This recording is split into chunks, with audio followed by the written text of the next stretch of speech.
Welcome back to G Fun Facts Online. Today, we are going to tell a story about magic. Not the kind of magic you see in movies with wands and spells, but the kind of magic that humans have been chasing for thousands of years. We are talking about the transmutation of matter. We are talking about alchemy. For centuries, alchemists toiled in smoke-filled laboratories. They were driven by a singular, obsessive dream: to turn base matter into gold. Picture them in a stone room, dimly lit by candlelight, mixing mercury with sulfur, boiling lead with strange salts, and frantically consulting mystic texts. They were hoping to stumble upon the philosopher's stone, a legendary substance that could unlock the secrets of matter itself. They failed, of course. No amount of boiling lead turned it into gold. But in their failure, they laid the messy trial-and-error foundations of what we now call modern chemistry. Today, the smoke has cleared. The laboratory has gone digital. The modern alchemist does not wear a robe or chant incantations. Instead, they wield algorithms. They work with neural networks that dream of crystal structures no human has ever seen. They command robotic arms that mix chemicals with the precision of a surgeon, 24 hours a day, without ever taking a coffee break. We are witnessing the dawn of AI alchemy. It is a revolution that promises to do what the ancients could not.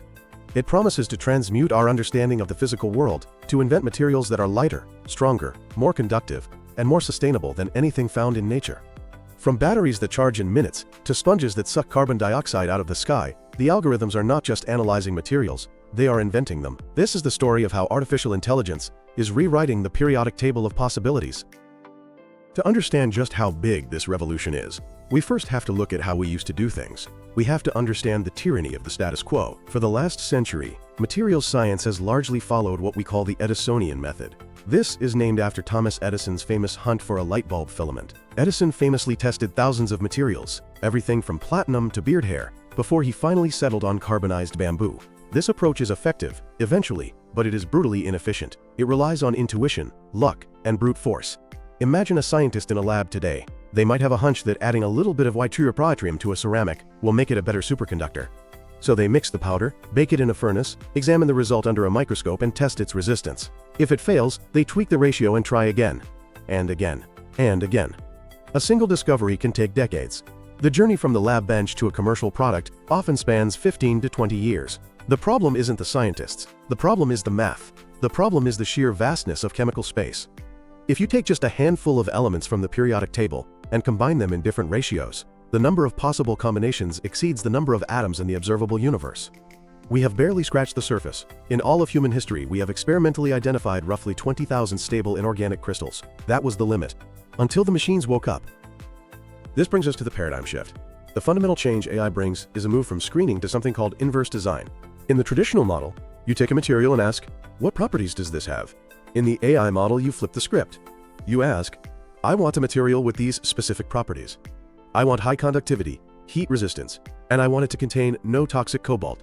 What is the chemical formula for that? This is a mathematical problem that is impossible for a human brain to solve backwards, but for a deep learning model, it is a pattern-matching game. By training on databases like the Materials Project, which is an open-source initiative that catalogs the properties of tens of thousands of known materials, AI models learn the hidden rules of chemistry. They learn how atomic radii, electron configurations, and crystal symmetries dictate a material's behavior. Once the model gropes these rules, it can hallucinate new structures. It creates candidates that don't exist yet, predicting their stability and properties in seconds. This is a task that would take a supercomputer weeks to simulate using traditional quantum mechanics equations. In late 2023 and early 2024, the world saw two massive demonstrations of this power, signaling that the era of AI materials science had truly arrived. The first shockwave came from Google DeepMind. The team behind AlphaFold, which you might remember solved the structure of proteins, turned their attention to inorganic crystals. They built a tool called GNoME, or Graph Networks for Materials Exploration. GNoME treats atoms and chemical bonds like a graph, a network of nodes and edges. It was trained on existing crystal data and then set loose to generate new stable structures. The results were staggering. In a single paper published in Nature, DeepMind announced that January had discovered 2.2 million new crystals. Let's put that number in perspective. 2.2 million. That is nearly 800 years worth of human knowledge generated in a few weeks of computing time. Of those 2.2 million, roughly 380,000 were predicted to be thermodynamically stable, meaning they wouldn't just disintegrate immediately. These weren't just random jumbles of atoms. They included 52,000 new layered compounds similar to graphene, which could be revolutionary for electronics, and 528 new lithium-ion conductors, which are crucial for next-generation batteries. Critics initially asked, but are they real? To prove it, an autonomous lab at Lawrence Berkeley National Laboratory, known as the A-Lab, successfully synthesized 41 of these new materials in just 17 days. The algorithms were not just dreaming, they were predicting reality. While Google was mapping the broad universe of crystals, Microsoft focused on a sniper shot. Collaborating with the Pacific Northwest National Laboratory, or PNNL, they utilized their Azure Quantum Elements platform to solve a specific urgent problem: the lithium shortage. Lithium is the white gold of the electric vehicle revolution, but mining it is expensive and environmentally taxing. The goal was to find a battery electrolyte that used significantly less lithium. Microsoft's AI screened 32 million potential candidates. In the pre-AI era, this screening would have taken 20 years of supercomputing time. The AI did it in 80 hours. It narrowed the field to 500,000 candidates, then to 800, and finally to 18. PNNL scientists looked at the top 18, picked one that looked promising, and synthesized it. The result? A working battery material that used 70% less lithium by swapping it with sodium. From 32 million concepts to a working light bulb in the lab took less than 9 months. So how do these algorithms actually work? They aren't just looking up data in a spreadsheet. They are using advanced architectures that mimic the way nature works. First, we have graph neural networks, or GNNs. Imagine a crystal structure. You have atoms acting as nodes connected by bonds acting as edges. GNNs are excellent at understanding this topology. They look at a neighborhood of atoms, say a lithium atom, surrounded by 6 oxygen atoms, and learn how that local geometry affects the whole crystal's energy. GNoME uses this to predict formation energy, effectively asking, if I put these atoms together, will they stay together or will they fly apart? Then we have generative diffusion models. These are similar to how AI art generators like Midjourney work. Those art generators start with static noise and refine it into a picture of a cat. In materials science, models like MatterGen start with a cloud of random atoms and slowly nudge them into a structured crystal lattice that minimizes energy. You can prompt these models just like you prompt a chatbot. You can literally say, generate a crystal structure that is stable, has a band gap of 1.5 electron volts, and contains no toxic elements.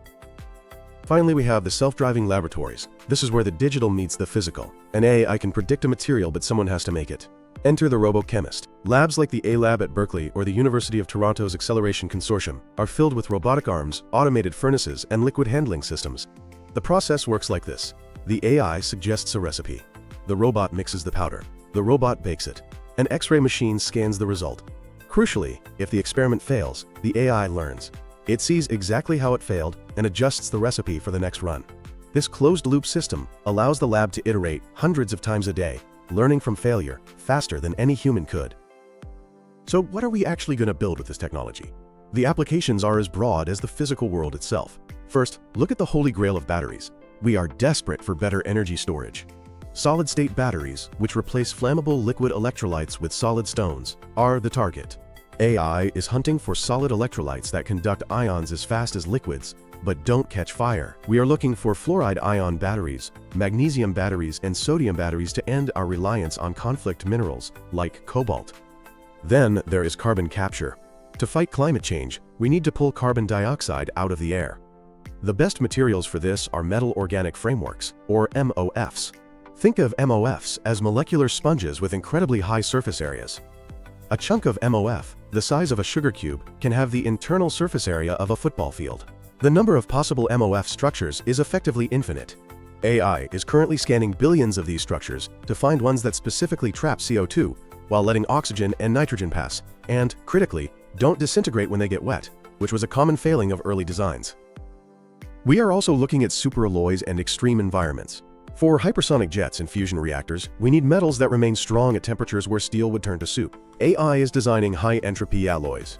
These are chaotic mixes of 5 or 6 different elements that, paradoxically, create incredibly stable and heat-resistant metals. And let's not forget green plastics. We are drowning in plastic waste. AI is designing polymers that are chemically programmed to self-destruct or depolymerize on command. These vitromers behave like strong plastics during use, but can be melted down and reformed endlessly like glass, solving the recycling deadlock. Despite the hype, there is a massive elephant in the room. It is called the synthesizability gap. GNoME can predict a crystal that is perfectly stable and has magical properties. But it doesn't tell you how to make it. Does it need to be baked at 1000 degrees? 2000 degrees? Does it need high pressure? Does it need a specific solvent? Many AI-predicted materials are metastable. They can exist, but getting the atoms to arrange in that specific way is like trying to balance a pencil on its tip. It's possible, but nature fights you. This is the current frontier of research. We are moving from structure prediction to synthesis prediction. New AI models are being trained not just on crystal structures, but on millions of text logs from failed experiments, learning to predict the recipe alongside the material. The goal is to give the robotic lab not just a picture of the destination, but a GPS map of how to get there. Will this replace scientists? Unlikely.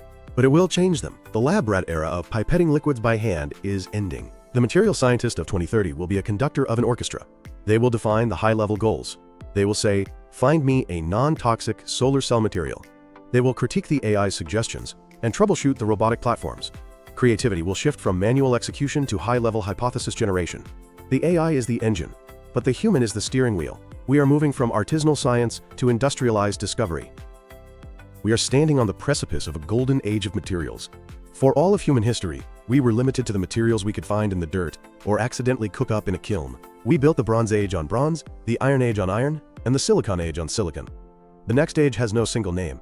It is the age of choice. With AI, we are no longer scavengers of the periodic table. We are architects. We can design materials to fit our needs, rather than shrinking our needs to fit our materials. The algorithms have handed us the Philosopher's Stone, and while it may not turn lead into gold, it is doing something far more valuable. It is turning data into the building blocks of a sustainable future. The alchemy of the 21st century is here, and it is electric. Thanks for listening to Fun Facts Online.